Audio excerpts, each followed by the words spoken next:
Welcome to the Manitoba Ag Days podcast, where we hear from some of the most relevant, up-to-date, informational speakers in our industry.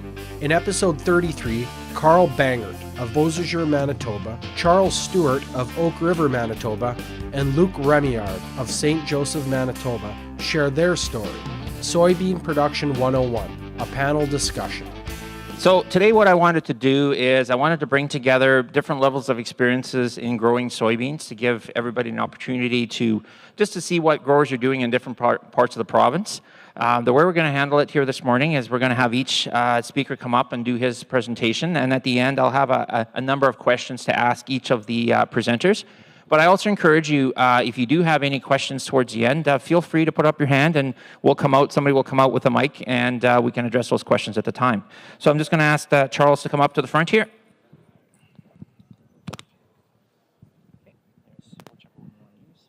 And here's your pointer there. And this is just to advance your slides. Okay. Alrighty, thanks for the intro. As was said there before, I farm with my family up at Oak River, and thanks again here for the opportunity to speak at Ag Days. Just to give you a little overview of the farm, my dad, my brother, and I manage 5,600 acres of just crop land. We no-till, grow wheat, barley, canola, soybeans, and sometimes peas on Newdale clay loam. We run a John Deere tractor, Seed Hawk drill, red combines, and a red sprayer.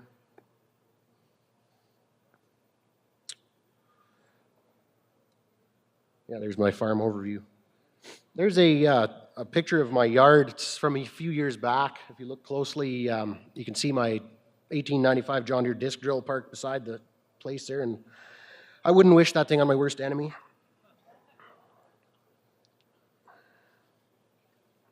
I guess when I gave the information for my bio, I hadn't really looked in my records, and 4 years was a little off. We started growing soybeans in 2012.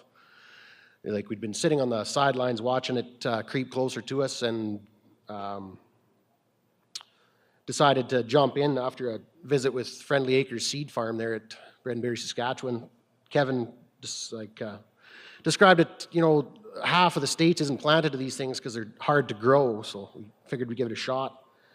They kind of told us plant 225,000 viable seeds, assume a third of them will die, that'll get you your 170,000 plants per acre. Double inoculate, granular and liquid, and 2 shots of Roundup later you'll have a crop. So we had a reasonably successful first year. Part of the motivation to grow them was to extend our harvest window a little bit. We had quite a few peas in the rotation, and they're good, but they can be time-consuming to harvest. So we wanted something that was going to extend the back end of harvest a bit. So that's where they fit in. So I guess they took a little bit of the pressure off in seeding as well, not handling as much fertilizer, because we do seed with the Seed Hawk single pass with dry fertilizer, and that gets to be quite a bit of product to handle.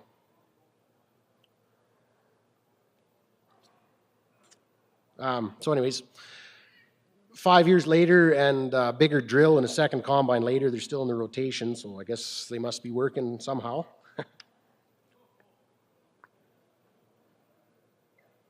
I'm not sure if this is too elementary for Soybeans 101 panel, but if Eric McLean lends you his gravity wagon, the speed limit on it is 18 mile an hour, not 22.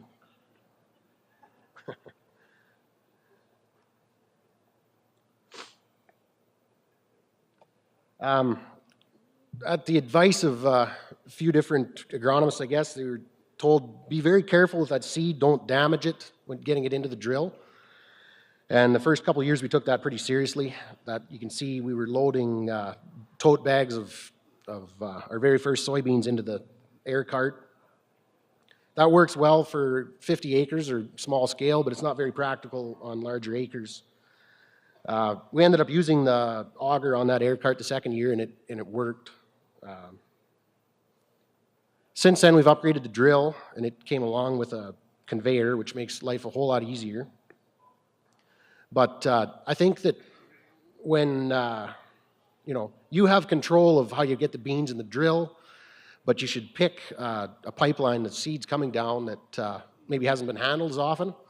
They're just to keep that in mind anyway. When you're picking your retailer you're going to buy the seed through, that the less times it's been handled, the easier it is to work with.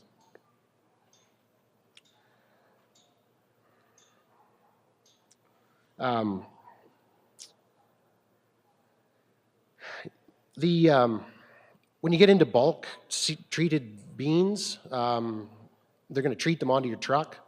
It's beneficial to have them sit on the truck for a while to dry out. We have a Meridian seed tender, and it's not uncommon after the beans are treated into that thing that you have to tap the side of the hopper to get them to run out. So that when you get those into the drill, it's kind of tricky to maintain your calibrations if you've loaded them in there and out the same day. I guess it kind of goes without saying, but calibration of your drill is key when growing these things. Like when you're putting 90 or $100 an acre worth of seed and inoculant and treatment down the pipe, you want to make sure you get the population you're after. And I would, in my opinion anyway, the population is one of the more important parts of harvestability when you get into soybeans. I guess one other thing, another year here, I'm going to make a point of saving a little bit of the seed before it's been handled through the loading auger or whatever on the drill. Just, it's good to have a germ prior to your handling it.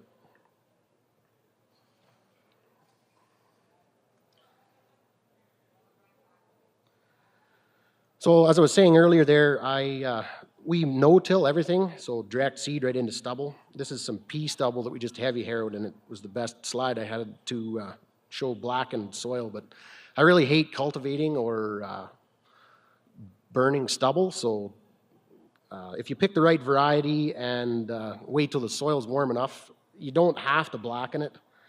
I think the variety you pick is key though, and there again, the population, you can't be skimping on the seeds per acre. So that's obviously taken further from seeding than the first picture, but they will come up through a bit of residue. I originally took that picture to show how nicely my sectional control was working. You can see the nice sharp edges on it, but I guess it's a dual purpose picture. There's quite a few guys will tell you you've got to inoculate, use liquid on the seed and then maybe a 1.5 or 2 times rate on the granular. And I questioned that right from the start. I don't, what the heck was what was the full rate if not the full rate? So because we use a narrow opener on the seed hawk and pretty small seed bed utilization, I thought maybe we'd be able to get away with less than that. And a couple of years ago, when we were cleaning the drill out, discovered a ball of, the string off the top of an inoculant bag jammed in one flute of my granular inoculant roller. And I thought we were going to have a stripy mess, but it never did show up. So I questioned those claims about that high rate of inoculant.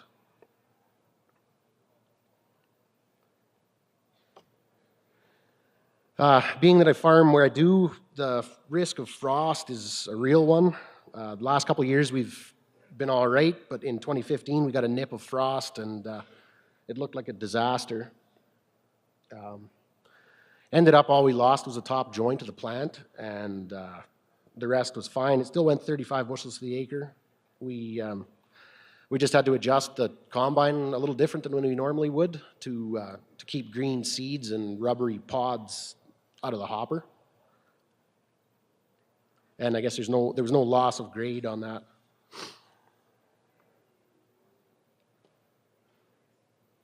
I consider this to be one of our best fields. We pretty routinely harvest 60 bushels of wheat or 50 of canola off there. And you sow soybeans on it, and it shows you your weak spots pretty quickly. As you can see there, there's a few patches of salinity and then tracks. There's tracks across it on an angle where we harrowed with a quad track. You wouldn't think that's going to cause much compaction, but there they are, plain as day. There's quite a bit of headland effect as well. Anywhere there's just a little bit of salinity along the edge of the field or whatever, the beans tend not to show up.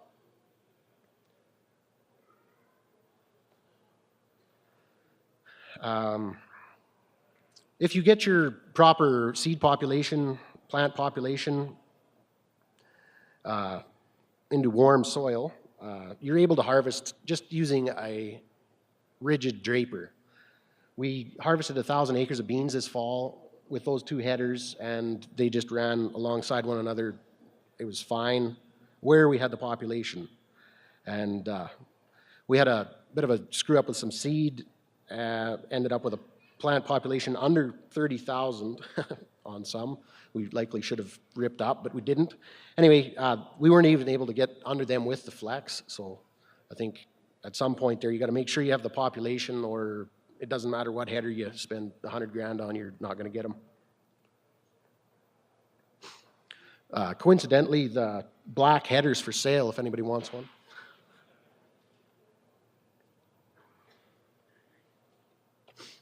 So I had a screw up, and then we had really low population. That's a picture of some that I squeezed 60 acres of seed onto 50 acres on.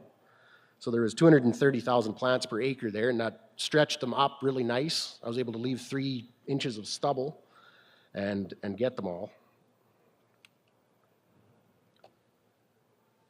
And then those two pictures are just the proper population and then a little bit light. The point I was trying to make with those 3 pictures is the height of the bean really is a poor indicator of yield potential. Like quite often you'll be in the combine harvesting these beans and they're a foot high or whatever, and think that's not worth harvesting, and then look at the yield monitor and it's still banging along just like it was in the middle of the field. So that's something good to know. In my area, I have rocks, so we pick what we can, we roll everything, and then you still get to spend some time out on the header changing sections and guards. So that's something else you got to be aware of. So anyways, that was my presentation. I'll pass it over to the next guy.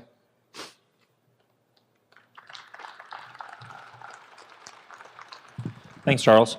Yeah, we'll hold the questions till the end here, but I'll have Luke Rumlard come up here now and say a few words.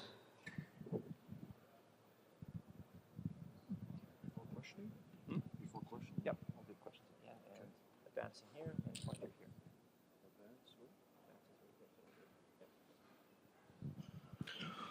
All right.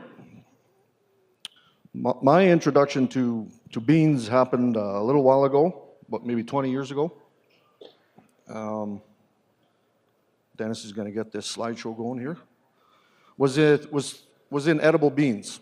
We're in the St. Joseph area. We're pretty much special crop oriented, and that's how I was introduced to beans.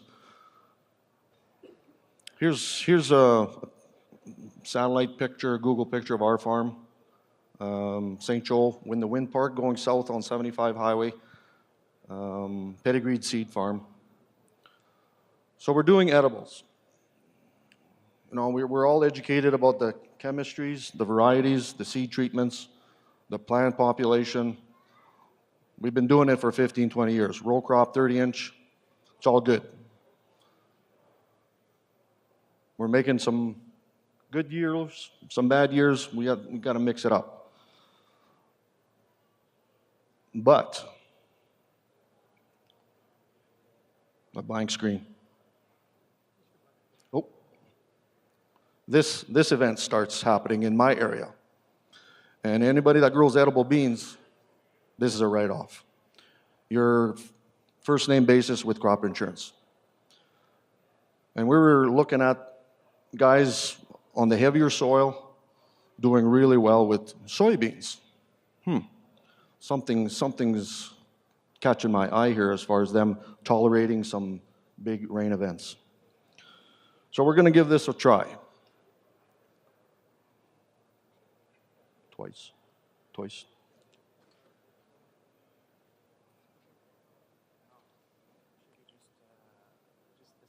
Yeah, right. Okay. So we're still doing edible beans. We're going to drill, plant soybeans 30-inch rows, because that's what we know. And we're going to solid seed. We got a 45-foot flexicoil, 9-inch spacing. And we're gonna try this where this shows up here. Whether we need to leave them in rows, solid seed, because we're seeing everything planted under the sun. You know, disc drills, diskers, and with relatively good success. So the planter's going now. We're getting more row crop on our farm. I grow sunflowers. We're still in edible beans. Soybeans now. So now my window of planting is getting out of hand. So we're still going to drill soybeans, solid seed. But I had one fella experimenting with this drill, a 45-foot flexicoil, 9-inch span. He was plugging every second run, and that actually worked pretty decent. His yields were matching up with some of the more expensive planters. So that was curious. I was very curious about that. You can seed a lot of acres with an air drill.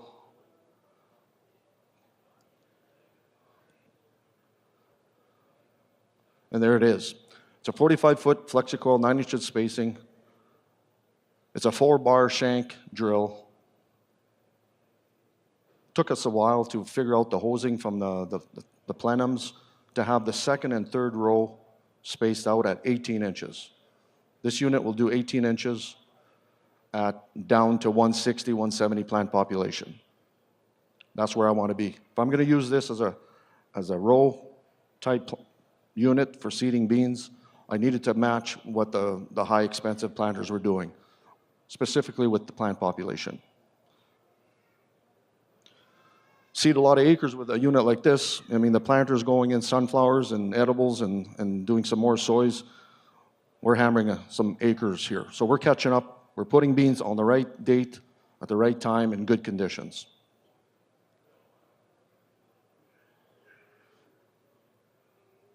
I'm going to get this right sooner or later.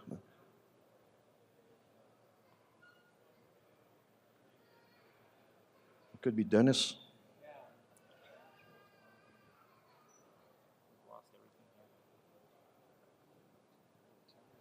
But yeah, the slides that are going to be coming up here, once the seeding is done, oh, I just saw the next slide here. I can go ahead. Where the roller follows up with the drills and the planter. We're rolling the 30-inch planted soybeans as well. And what I've noticed with the drill versus the planter, my emergence was a lot better. My seed to soil contact was better. I'm getting more compaction. I'm getting more, giving this seed in the ground more soil contact, more chance of catching the moisture that we've got it in. So that was a big improvement from not rolling to rolling on this after this drill, air drill. So once the crop is in, get down on our knees and see where my plants are. Do a count. It's a lot easier to do a plant population count in a row than a solid seeded, in my opinion. You scratch, a foot and do the division. You can do a real good plant population pretty quick. And growing sunflowers, that was easy for me to do. Plant population down to 17, 18. It was always critical to go see what's happening after the drill and the roller has gone by. So we're pretty happy with the emergence, especially after the roller. That has really cleaned up my emergence. I had a little spotty emergence versus a planter. I mean, I get it. I grew up with planters. Planter has its place for precision, depth. Yeah, but with this roller now, after this drill, we're getting, my emergence is very nice, very nice, very happy with it. My plant population is good. I've got this drill tweaked pretty good. There's a sweet spot on it with your air velocities, your speed. You know, speed kills. We were going a little too fast, thinking we could do 2 quarters a day. Well, we had to slow down and let some of that dirt fall behind the seed there and get some good compaction. That Flexicle has a 3.5-inch packer, so it worked pretty good.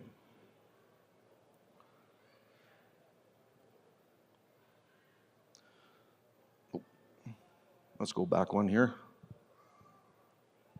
So here's my emergence. In a 18-inch roll, furrow, coming up nice. I mean, yeah, it's not as tight and clean as a planter. Maybe I'm getting some bounce back. My velocity might be a little too fast on this slide anyway. I'm not sure when Dennis asked me to put a PowerPoint up, I just kind of picked and chose on those slides that I had on my camera and computer. And this one came up and I liked it, just I could see a good emergence out of it. And these are treated the same way, inoculant treatments. They got the full meal deal on them. So here's my 18-inch row. You know, possibly first trifoliate coming out. Pretty tight. I'm happy with it. I still like the furrow that this drill makes. Makes a little indentation. This spring, or last spring, we had a very dry spring and weren't quite sure if we were getting them in the right moisture. So we went a little deeper and a little more air velocity on the air cart. And I possibly was getting a little bit of bounce back again here. I've seen it tighter than that with the right air and the right speed. Somebody that wouldn't know how this was seeded, they would say this was planted with a planter. So I like my plant population. It's all good. Thanks, Dennis. Yeah, I think these slides should have been vice versa. There's, you know, cotyledon to first trifoliate. And there's a picture of the rows with the roller right after. I'm happy with the emergence. I can't complain. I can't see justifying that I need a 200,000 planter to do just beans. I get it for corn, canola, sunflowers. You need more precision than what I'm doing here. Double skipping here, but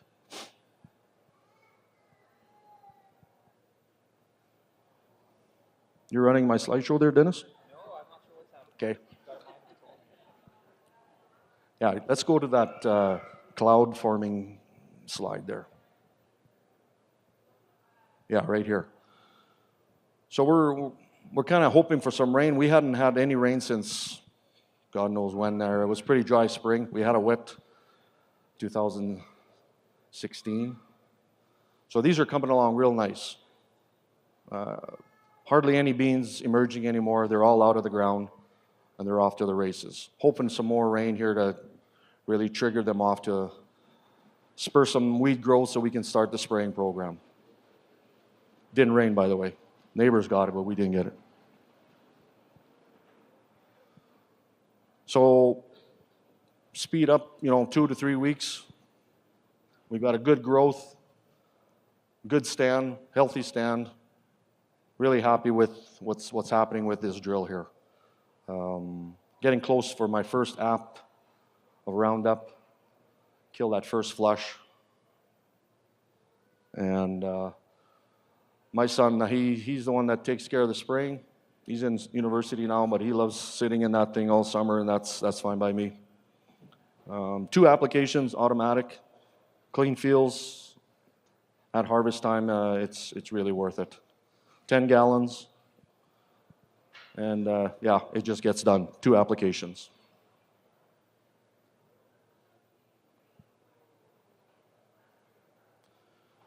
So here, I would have liked to have seen the nodulation that was happening on this particular field.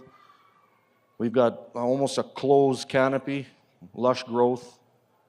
Some pins are starting to show up, full flower. But the nodulation is what I wanted to show you, that nodulation is incredible. Things are happening, and it's all good. The color's good. The reason why I've kind of pursued and Dennis, you might have asked me that question before, but we solid seeded 1 or 2 years, and then we went away going to the plug-in 18 to an 18-inch row. In my area, we're excessively wet most of the time, and the weed pressure is very high in the valley. So, and we thought the solid seeded was giving us possibly some disease pressure.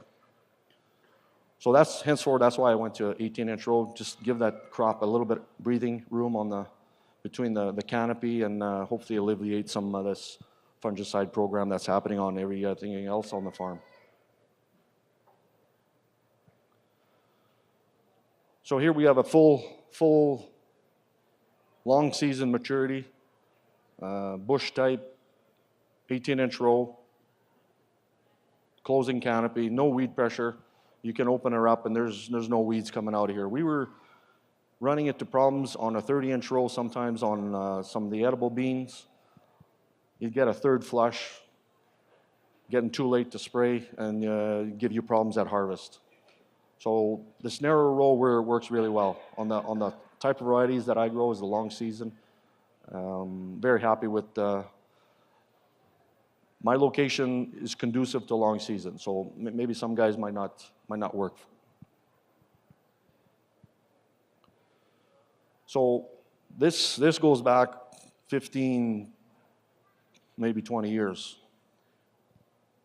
My program of harvest, I was following what I was doing with my edible bean program. We were undercutting them with a swather, Magnon swather. We're double swathing them, 50-foot swath, cleaning them up with 2 combines, a cart. A lot of people on the field here today. And was looking to eliminate some of the equipment and the human resources that was happening here. We liked the cutting. We were cutting as low as anything that was out there, Magnon swather. And we were getting away from the dirt in the sample, the combine, and no stones. Stones were non-existent. The roller has solved all that problem today. So here's a picture of the swathing operation. 50 feet, double swath, doing a clean job, 18-inch row, rolled. It's always nice to harvest, to have a tabletop at harvest. That makes your life way easier on the combine operator. Swather guy, well, he's the busiest guy. In this system, the swather guy is busy. He's sleep, eat, cutting beans day and night. You can't keep up. Combines were catching up to him during the day. So we need to find something, another alternative to our harvest here, because wasn't working out. Hence, a flex head. Flex head, 35-foot FD70 on one combine was going to solve our problem. We're seeing flex heads all the way around us doing a really good job. Familiar with a Magnon head, cutting real close. Getting back to the swathing part of it, sometimes during the midday, at the heat of the day, we're getting some header loss. We're cutting beans, but we're losing them. They're falling to the ground, they're gone. Versus this machine, yeah, we can cut them. If they're cut, somehow they can fall on the cutter bar, on the draper. We're still harvesting those beans. Possibly getting maybe a bushel or 2. Ease of harvest now. One guy, one cart operator. We're shaving the ground. It's all good. Doing as many acres as we were doing on the older system, with less people and less equipment.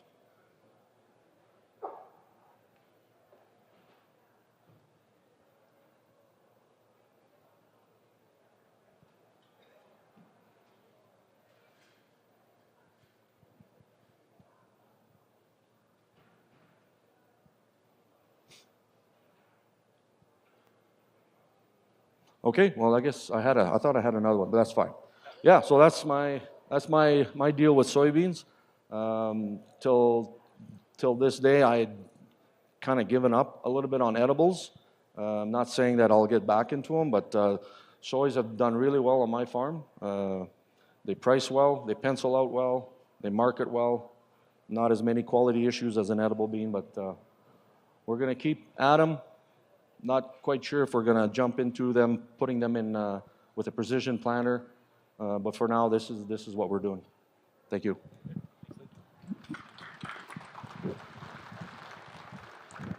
Yeah, we must have some transitions in that one PowerPoint slide to have it go on and off. So I'll ask Carl to come up here now, and I'll turn the mic over to Carl, and we'll kind of go from there.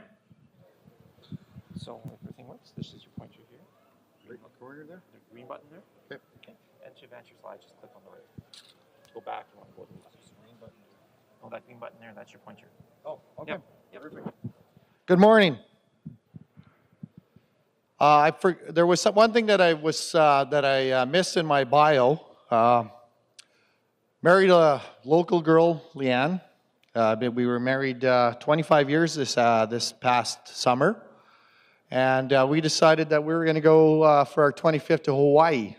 So we spent a week in Hawaii, and I have to say that Dennis's shirt is still the brightest one that I've seen. Soybeans. Luke and Charles, I think awesome presentation. I'm going to look at it a little different because we've been in soybean production now for close to 20 years, and we are starting to see some issues and some concerns that are going on, especially in our area, just because of the tight rotation that we have been seeing in beans in the last number of years. Bangor Farms. I'm also a seed or sales rep for DuPont Pioneer. My mother and father bought the property in 1963. Started a 150 farrow to finish hog operation, and we continued to operate till corn hit $7, and then we decided that we didn't need that excess workload, so we got out of the hog industry. As you can see, we got a little bit more snow than you guys do here in the Brandon area. So our first attempt, 1979, the variety was called Maple Glen. It was Manitoba Agriculture at that time was initiating a new Cinderella crop in Manitoba, and that was the variety. They supplied a co-op implement 20-foot swather. And there was my father and 3 other producers in Beausejour attempted to grow soybeans. It didn't go well. I think for every bag of seed that we got, I think we gave them half that back. The concept, the hybrid was good, but just not for Manitoba at that time. So then we returned back in 1998. We grew conventional bean.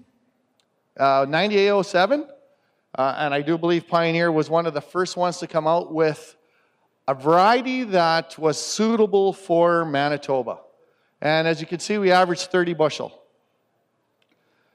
And then, between 1998 and 2004, we played around a little bit with, so it was all conventional. And then in 2004, the first Roundup Ready bean we got on our farm. Again, it was very similar to Maple Glen. The concept, the hybrid was there, but it just wasn't suitable for our area. We did average 14 bushels. Provincial average that year was 8 bushels an acre, and we had kind of a mini ice age. We had early frost, cool summer, and then we had an early fall frost, which contributed to what you see here for yields.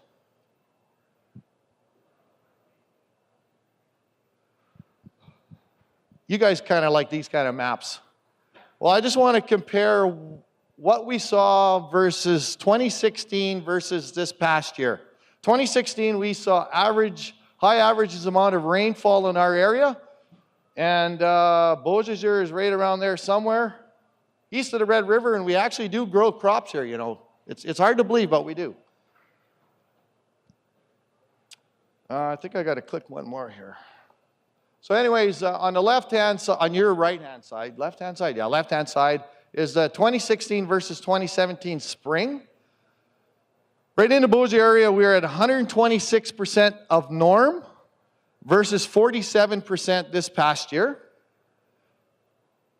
And from May to September in 2016, we're at 122%, and in this past year, we're at 64%, which basically, oh, I'm going to click back here. So where I'm coming across with this one is soybeans can handle moisture, but it handles it, any kind of excess moistures, any kind of water that's sitting in the fields, it just doesn't like wet feet. And I think we're seeing more and more concerns and issues when we get wet, saturated soils. Then we start to see other issues that pop up, and I'll show you those in my other slides. But in 2016, the provincial average was 41 bushels an acre, and this past year it was 34. And a lot of that has to be because of the dry summer we had and no excess moistures in August. So the key for soybeans, they do like a wet August. If we get on the dry side, be prepared to sacrifice a little bit of yield. And I think I could stand here and say for most of us, it was an awesome year for any other crop other than soybean for 2017.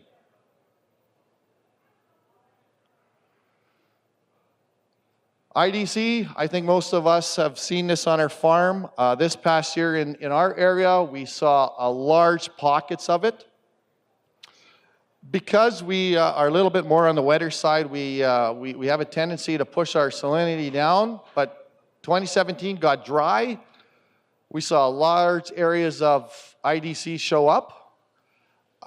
The way you can combat this, guys, is just make sure if you have a particular field that is prone to this issue, if you're going to grow a soybean, just try to find a variety that's got a tolerance, a higher rating tolerance to IDC, and try not to get into a scenario where you're going to put a bean in and run into an issue like this. I think if we go into the fifth trifoliate and we start to see some new green leaves, most part we're probably not going to see much of a yield drag. But if we get beyond that, then it would become a concern, and we're going to lose yield. We're going to lose bushels and that we want to put into our bin. A dry summer, I'm not sure if you guys know what these are, but these are soybean aphids. Everybody had that through the province, or is it just Beausejour? Because we're number one in a lot of things, but it's all bad. So we got aphids. Hot, dry, we had no rain. Aphids showed up. What I'm going to try to say here, there's been a lot of numbers that have been put out because everybody's learning when we get a new pest in soybean. Everybody's learning. So there's a learning curve, and we got to come up with a threshold when we should go and spray for aphids.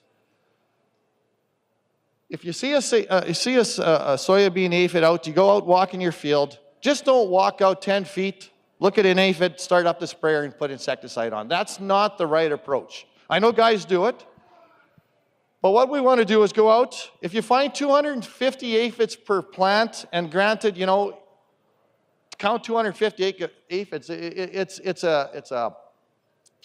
it's time consuming.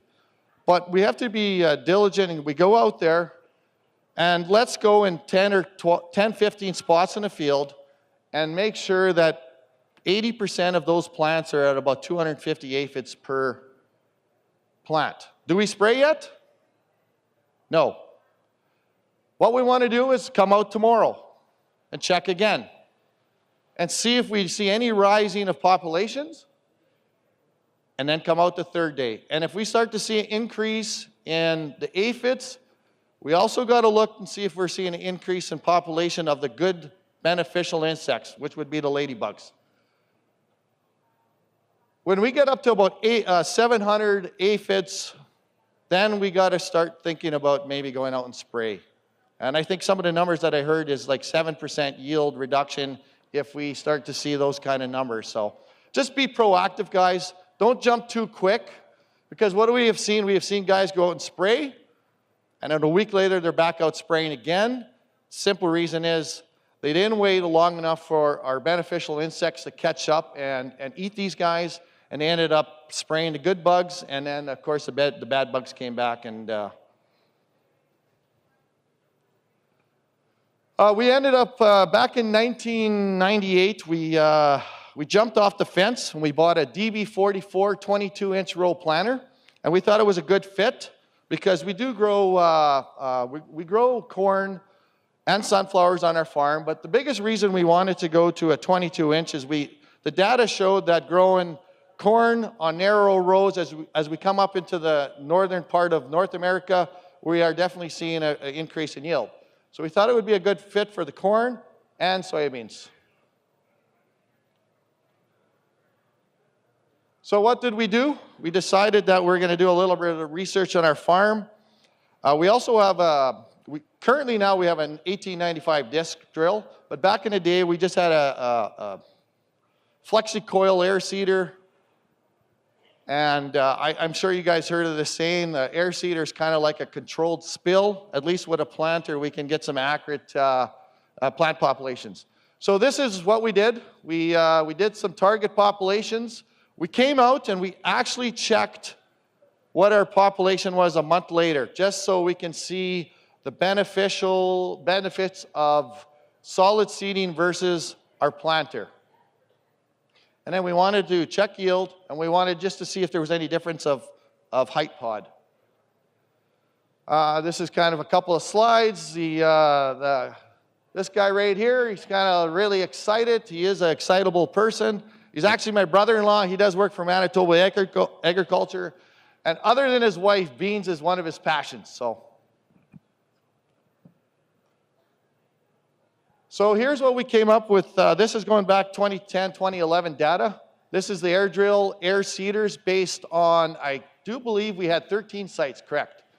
So we had the target populations, and then we came out, we counted 30 days later, and we were getting close, just over 70% of our target yields.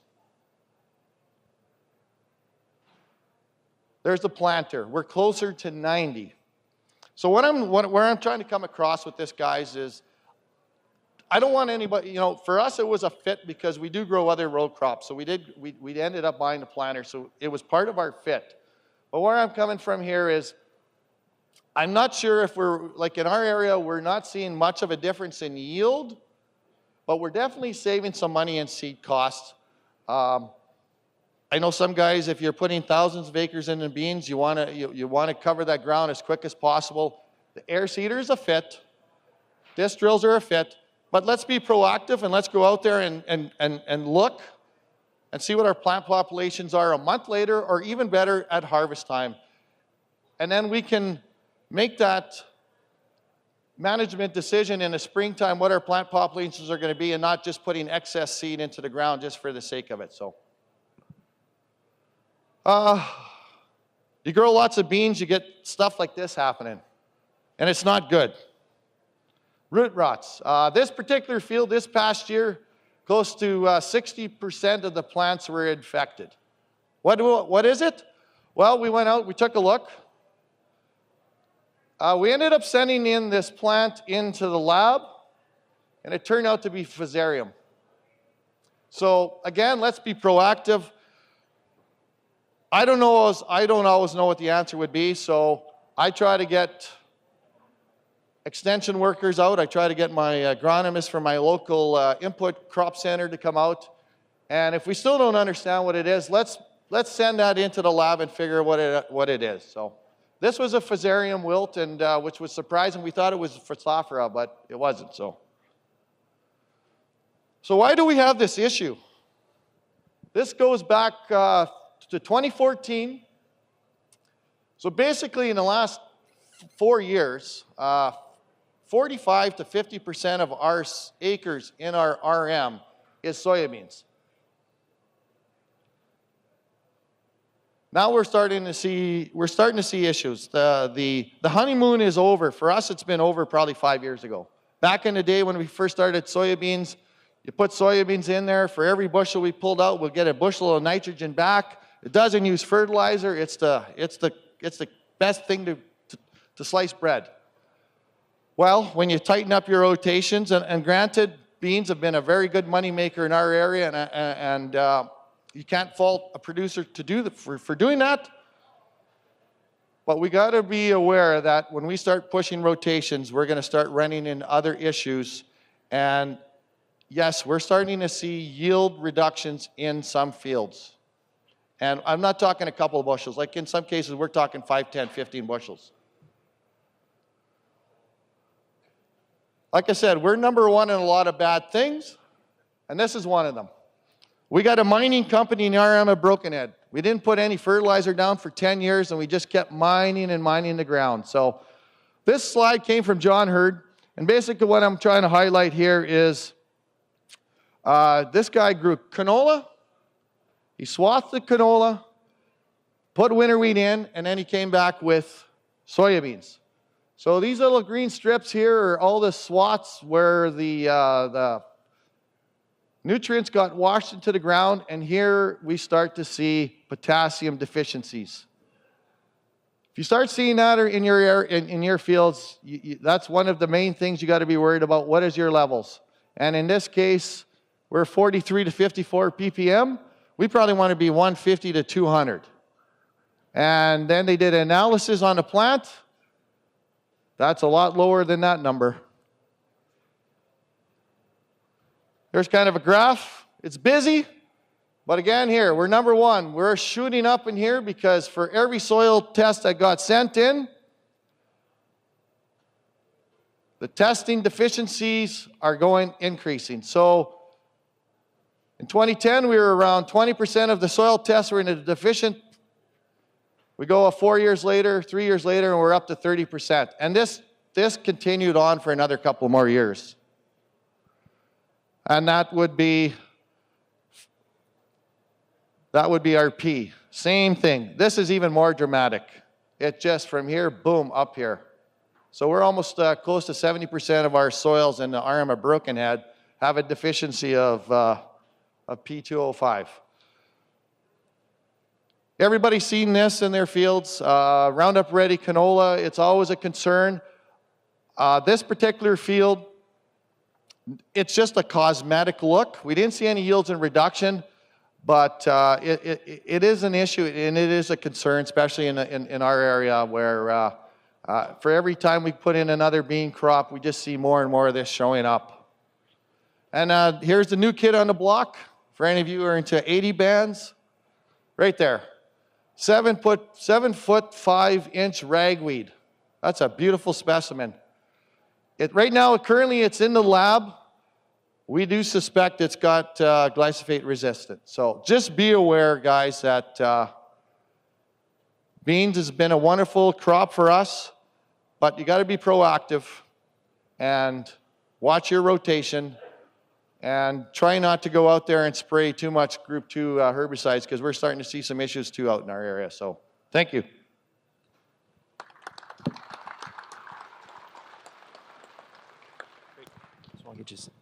So now we have a few questions for each of the participants, so we'll just get them to pass the mic along down. I'm going to start off here asking a question here of Charles. I guess one of the big things I'm going to look at Charles here. What are your thoughts for a first-time grower, for a grower, maybe I've had questions from growers saying, well, you know, I'm going to grow soybeans 50 acres this year. I don't have a flex header. I'm just going to use a rigid header. What are your comments? Maybe comment a little bit about that in your experience. So, and you should be able to just talk into it. It's not on? It is on? I guess I would just say that be careful calibrating. Be sure to talk with your retailer about what you should be targeting for plant population, and be sure and get the pounds per acre to put on. Like there's going to be units and SSUs and all this kind of stuff on your scale ticket. Get it in pounds and spend some time getting it calibrated.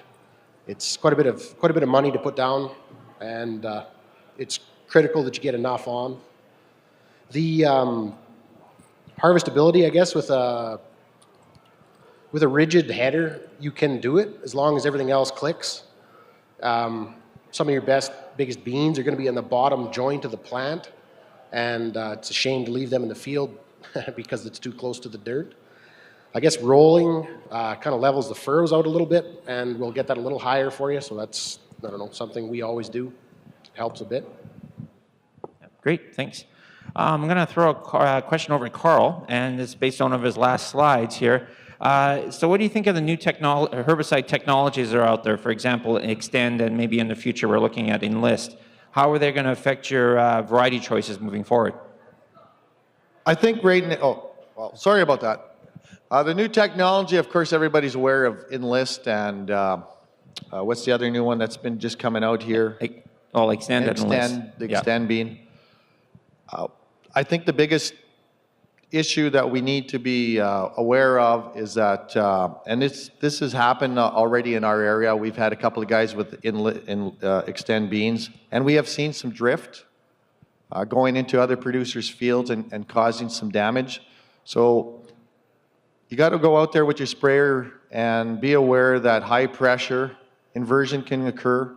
Drifts over into your neighbor's field who doesn't have Extend bean, you just got a regular bean, and it's just going to cause some conflict.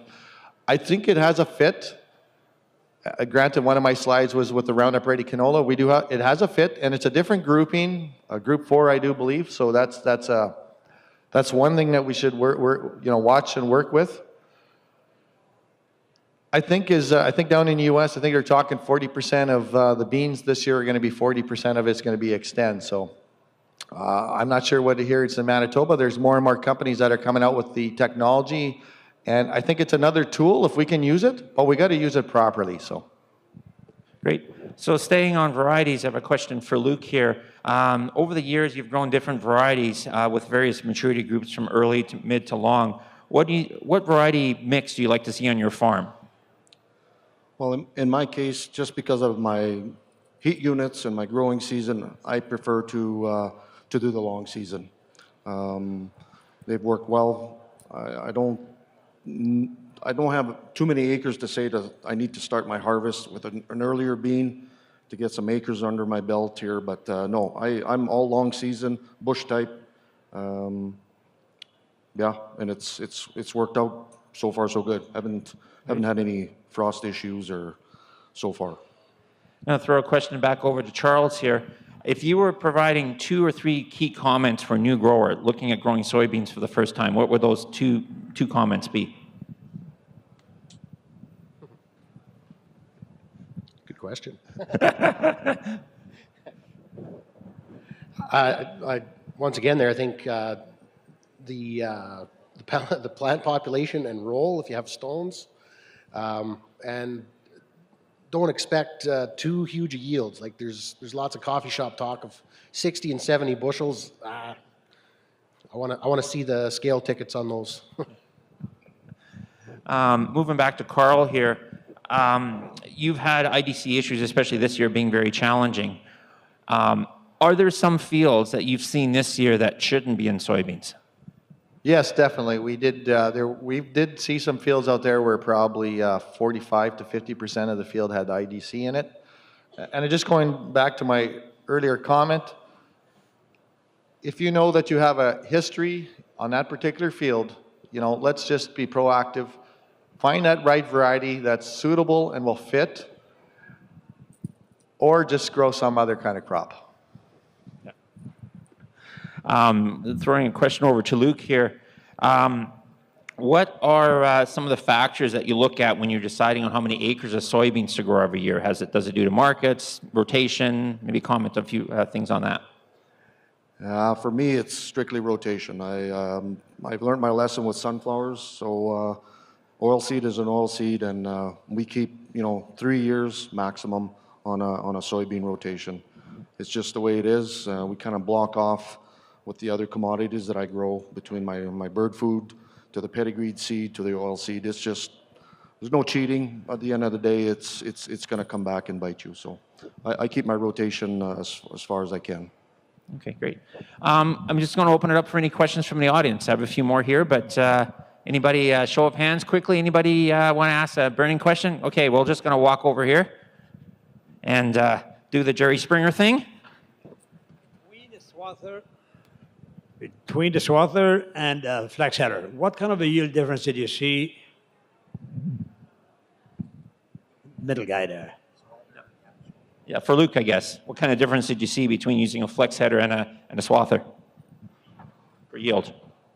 Well, right away, it's your header loss on a swather.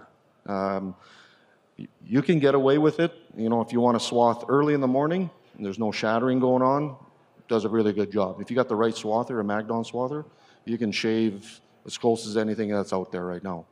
But mid-afternoon, the heat of the day, some of those beans are starting to get brittle, and you will see some beans bouncing on your header, beans on the ground.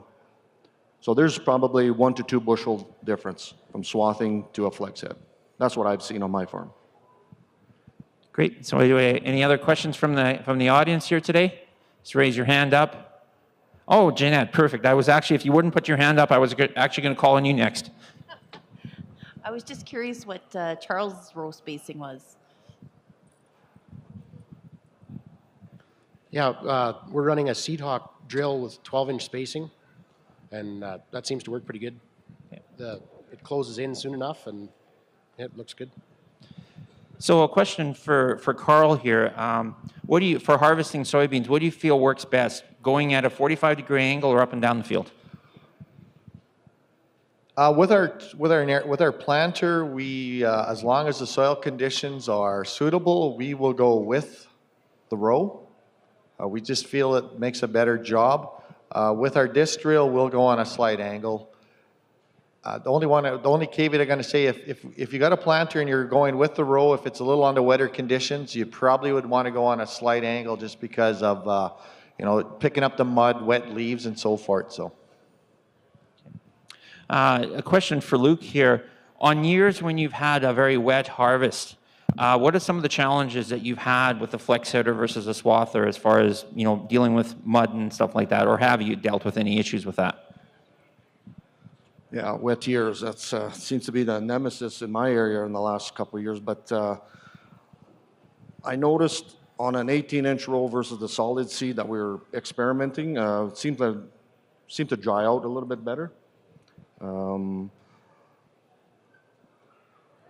Can't really say if, wet is wet. If it's too wet, it's too wet. I mean, you can push a Magnon head so far, and you're going to be pushing dirt like everybody else. So are there days where you go out to the field and then all of a sudden you get out there and you realize maybe you shouldn't be out there? That's correct. And how far do you push it?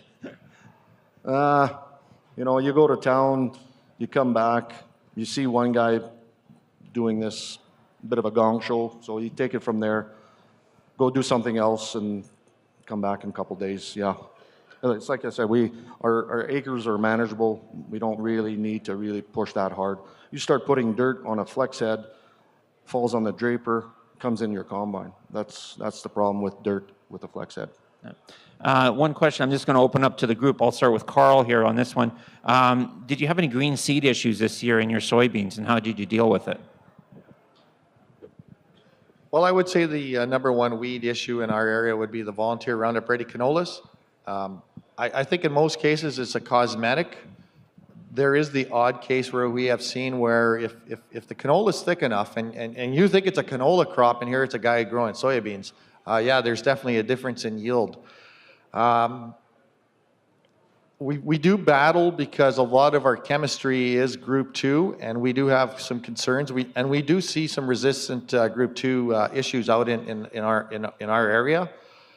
And I guess with this new technology that's coming on stream, I do believe it's going to be a fit. It's going to be a good tool, but we just got to use it and use it the right way. Cool. No other comments? That's good. So one or two more questions before we wrap it up here today. Anybody else from the audience? Oh, Rajan had a question. Actually, you still have a good 10 minutes in this panel this morning. One question. I work in the Somerset area. There's only about 17% this year. It's really in the last 3 years that soybeans have increased in acreage. We were 5 years ago was about 3%. We're at about 17 last year. One issue that the first question is, we have quite a bit of wind in our area, and this past summer, as I was driving down the road, sometimes I could just pick the soybean fields from miles away with the dust blowing. So what do you recommend, or what do you guys do, or do you have issues with soil losses, post-seeding, post-harvest, and how do you deal with that? I know one of you is a zero-tiller, but anyway, just, I think for the audience it's important because I think I've seen and I still see soil blowing. It's and I know one grower in my area, particularly, he doesn't want to grow beans because of that. He's seen so much soil loss, so much soil blowing in the spring. He's just afraid to see what it's going to do. So.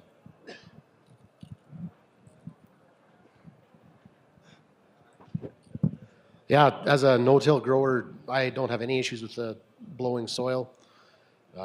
Arguably, there's maybe not enough wet conditions, maybe.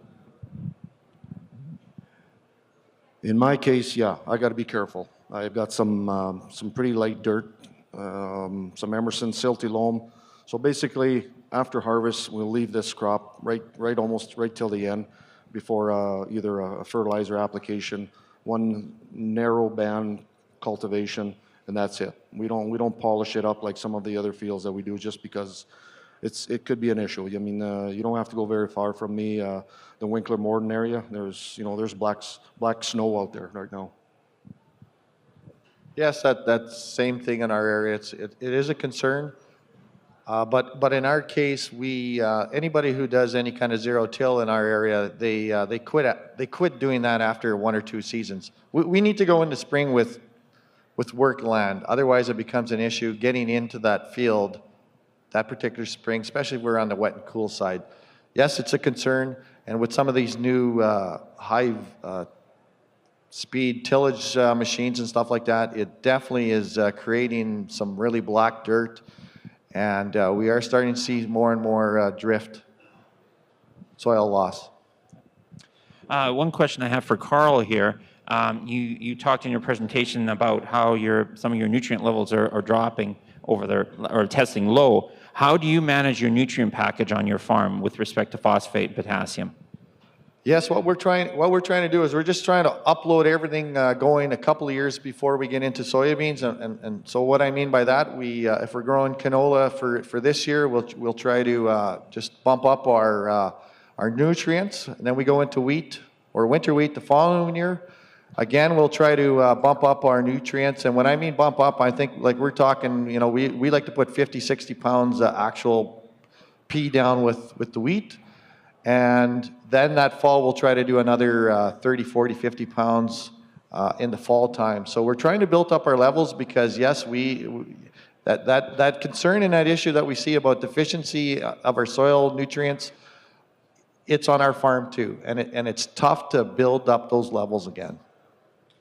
Great. One last question, I guess, from the group. Oh, Rajan has one more. Yeah, my second question, you still have 7 minutes, by the way, 8 minutes. Second question, I guess my area against Somerset, we have quite a bit of hail. And so I'm not sure how you guys, if you've had hail issues, or when do you decide, when do you pull the trigger? Because, typically it's planted relatively later in May. And so the opportunity to reseed is really not there at all by the time the crop comes up. So you got to go to something else. But at what point do you pull the trigger, or where do you say, I'm going to keep this crop, I think it's worth keeping, or do you just go in and rip it up?